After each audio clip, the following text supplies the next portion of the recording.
kelompok 3 biologi. Hai semuanya, selamat datang di video pembelajaran materi kelas 11 semester 1 kurikulum Merdeka. Materi pelajaran biologi yang kami suguhkan adalah sejarah penemuan sel dan perkembangan mikroskop. Tapi sebelum lanjut, izinkan kami memperkenalkan diri. Kami dari kelompok 3. Perkenalkan, nama saya Tengku Muhammad Raifadil. Perkenalkan, nama saya Adelia Rahma. Perkenalkan, nama saya Nur Aisyah. Perkenalkan, nama saya Rahel Elisia Sianipar. Perkenalkan, nama saya Novena Elizabeth Tambah. Perkenalkan, nama saya Jonathan Hubert Cleo. Baiklah, itu adalah perkenalan dari kami. Sekarang mari kita lanjut pembahasan materi kita yang akan dibahas oleh Jonathan. Sejarah penemuan sel. Kita akan mulai dulu dari pengertian dari sel. Sel adalah unit struktural dan fungsional terkecil dari makhluk hidup, atau lebih mudahnya untuk diingat, sel adalah unit terkecil dari sebuah organisme atau makhluk hidup. Oke, ini adalah contoh gambar dari sel. Ini adalah sel selaput penyusun umbi bawang bombay yang disebut juga dengan istilah Allium cepa, yang dilihat dengan mikroskop cahaya. Dan yang gambar kedua, sel yang paling sering ditemukan di lambung atau juga disebut dengan bakteri Helicobacter pylori yang dilihat menggunakan mikroskop elektron. Kita memang susah untuk melihat jenis suatu sel tanpa menggunakan mikroskop. Contohnya seperti dari ketiga gambar ini yang ada di buku paket biologi kalian. Pastinya alat yang kita butuhkan untuk mengamati sel tersebut adalah dengan menggunakan mikroskop. Penemuan sel terjadi setelah mikroskop ditemukan, dan ada banyak sekali ilmuwan yang berkaitan dengan sejarah penemuan sel ini yang terjadi di setiap periode tahun. Baiklah, mari kita mulai dari yang pertama. Yang pertama yaitu pada tahun 1590, seorang pembuat kacamata yang berasal dari Belanda. Dia adalah Zacharias Janssen. Mungkin kalian heran kenapa yang pertama saya bahas itu adalah seorang ahli optik atau pembuat kacamata kan? Karena saya akan sekaligus juga membahas awal diselidikinya mikroskop dan penemuan sel. Baiklah, kembali ke laptop. Zacharias Janssen berasal dari Belanda yang membuatnya sangat ahli dalam optik. Ia membuat alat yang bentuknya mirip seperti teropong yang kegunaannya seperti kaca pembesar dari tabung yang kedua ujung lubangnya dipasang dengan lensa. Walaupun alat ini memang sangat mirip seperti mikroskop untuk melihat sesuatu lebih dekat, tetapi gambar atau pengamatan yang dihasilkan dari alat ini masih terbilang tidak bagus dan juga termasuk buram. Dikarenakan di zaman itu memang teknologi juga belum ditemukan, yang menjadi tidak ada alat vektor untuk mengatur fokus dalam mengawat gambar. Semenjak dari situ, pada abad 16 awal, mikroskop sangat terkenal dan diminati di kalangan peneliti karena sangat berguna untuk pengamatan, dan kegunaannya yaitu dapat melihat hal-hal kecil dari suatu barang. Yang kedua, pada tahun 1665, ada seorang peneliti yang sangat suka untuk meneliti objek-objek kecil dari yang ia teliti. Ia adalah Robert Hooke, seorang peneliti yang berasal dari Inggris, dan juga adalah orang pertama yang menemukan kata sel yang menggunakan mikroskop. Dari pengamatannya dengan mikroskop, ia melihat objek kotak-kotak.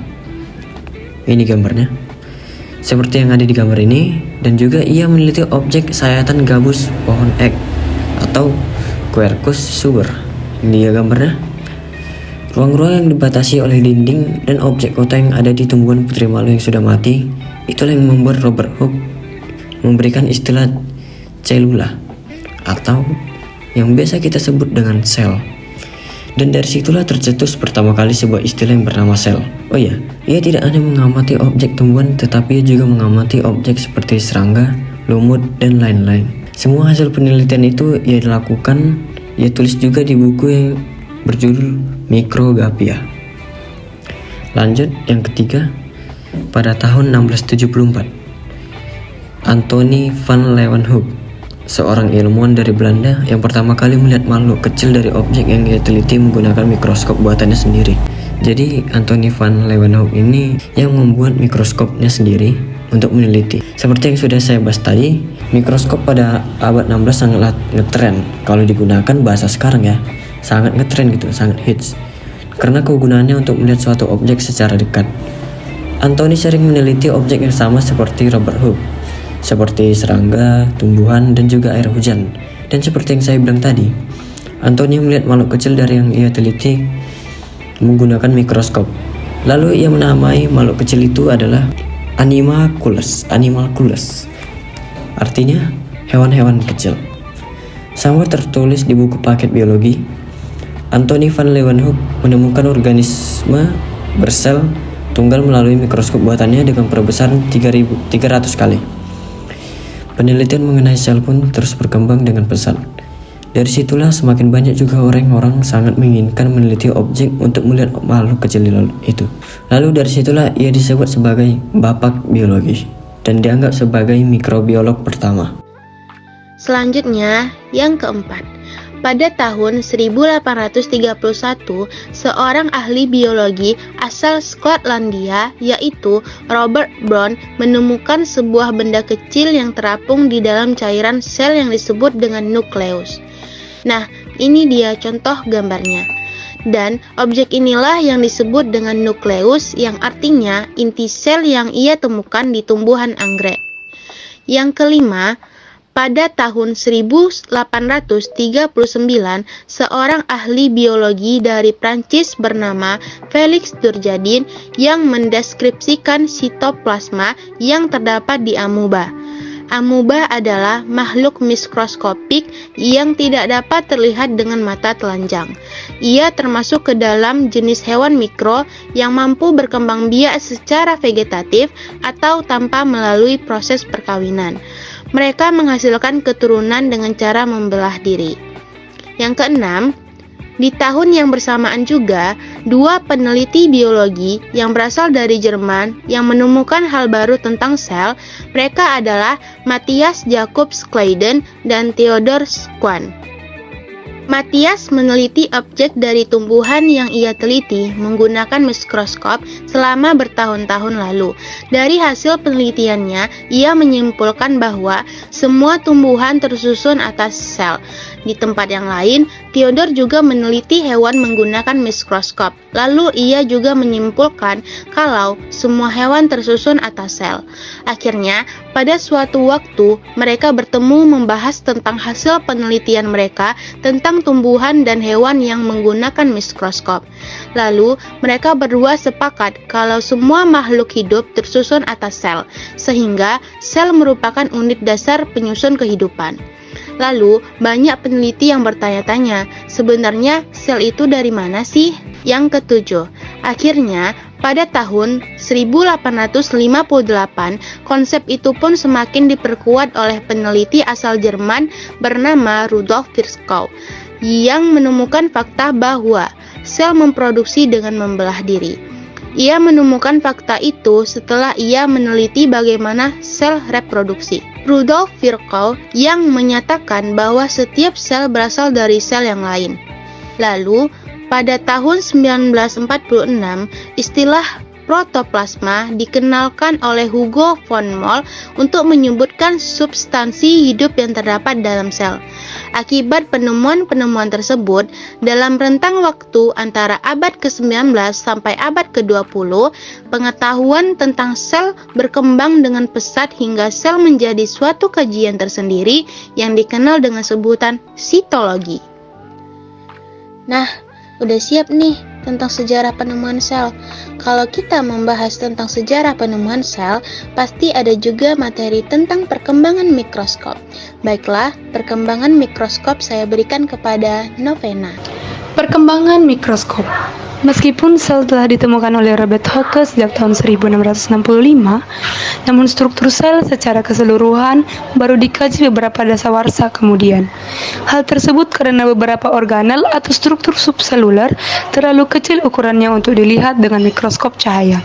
Kalian bisa memahami perbedaan ukuran beragam jenis sel dan organel dengan mengamati gambar di buku paket atau dari gambar-gambar berikut. Oh iya, ngomong-ngomong soal mikroskop cahaya, mari kita cari tahu dulu apa kegunaan dan pengertiannya yang akan dibahas oleh Rahel. Mikroskop cahaya atau light microscope adalah mikroskop yang digunakan oleh para saintis pada zaman Renaissance. Umumnya, jenis mikroskop ini juga digunakan oleh siswa sekolah saat praktikum di laboratorium. Prinsip kerja mikroskop cahaya adalah dengan melewatkan cahaya tampak pada objek pengamatan atau spesimen, kemudian meneruskannya ke lensa objektif. Selanjutnya, lensa tersebut akan membelokkan cahaya sedemikian rupa sehingga membentuk bayangan yang diperbesar saat diproyeksikan ke lensa mata kalian. Setiap mikroskop memiliki daya resolusi yang terbatas. Mikroskop cahaya memiliki resolusi yang dibatasi oleh panjang gelombang cahaya tampak yang digunakan untuk menerangi spesimennya. Mikroskop cahaya hanya mampu memperbesar objek hingga 1000 kali ukuran asli spesimen. Mikroskop cahaya terbagi menjadi beberapa jenis sesuai dengan kebutuhan pengamatan yang dilakukan. Antara lain, mikroskop medan terang, fase kontraks inferensi diferensial, fluoresensi, dan konfokal. Dalam beberapa dekade ini, teknologi mikroskop cahaya telah meningkat pesat seiring dengan pengembangannya oleh teknisi ahli. Oleh karena itu, ditemukanlah dua tipe mikroskop cahaya baru, yaitu mikroskop dekonvolusi atau menghasilkan gambar 3 dimensi pada objek, dan mikroskop super resolusi dapat mengamati objek berukuran nano. Mikroskop super resolusi memungkinkan Anda untuk mengamati objek berukuran 100.000 kali lebih kecil dari diameter sehelai rambut manusia dengan jelas. Mikroskop elektron. Mikroskop elektron mulai dikembangkan sejak tahun 1950. Pada prinsipnya, mikroskop elektron mengganti cahaya yang tampak yang digunakan pada mikroskop cahaya dengan berkas elektron yang dilewatkan pada objek yang akan diamati. Mikroskop elektron mampu menguraikan objek dengan ukuran yang sangat kecil yang tidak dapat dijangkau oleh mikroskop cahaya. Hal tersebut disebabkan karena berkas elektron memiliki panjang gelombang yang jauh lebih pendek dibandingkan cahaya yang tampak. Revolusi mikroskop elektron mencapai 0,1 nanometer. Pada awalnya terdapat dua jenis mikroskop elektron, yaitu mikroskop elektron transmisi atau yang disebut dengan transmission elektron dan mikroskop elektron Payer. Namun pada tahun 2017, 3 ilmuwan bernama Jacques de Bouchet dan Swiss dan Jackson Frank dari Amerika Serikat dan Richard Henderson dari Inggris dianugerahi hadiah Nobel kimia karena menemukan tipe mikroskop tim baru, yaitu mikroskop krioelektron. Tim yang digunakan lensa elektron yang memfuskan untuk memperbesar citra dengan cara membelokkan jalur elektron. Preparat yang diamati diiris tipis dan diwarnai dengan logam berat untuk meningkatkan kontrasnya. Tim biasanya digunakan untuk mengamati dan mengeksplorasi ultrastruktur internal sel gambar 1,5A, sedangkan ZIM digunakan untuk melihat permukaan spesimen secara detail. Baiklah, kayaknya udah siap kami kelompok 3 membahas materi sejarah penemuan sel dan perkembangan mikroskop. Mungkin dalam materi perkembangan mikroskop memang kami menyiapkannya menggunakan banyak istilah, tapi kami mohon maaf jika kawan-kawan tidak mengerti.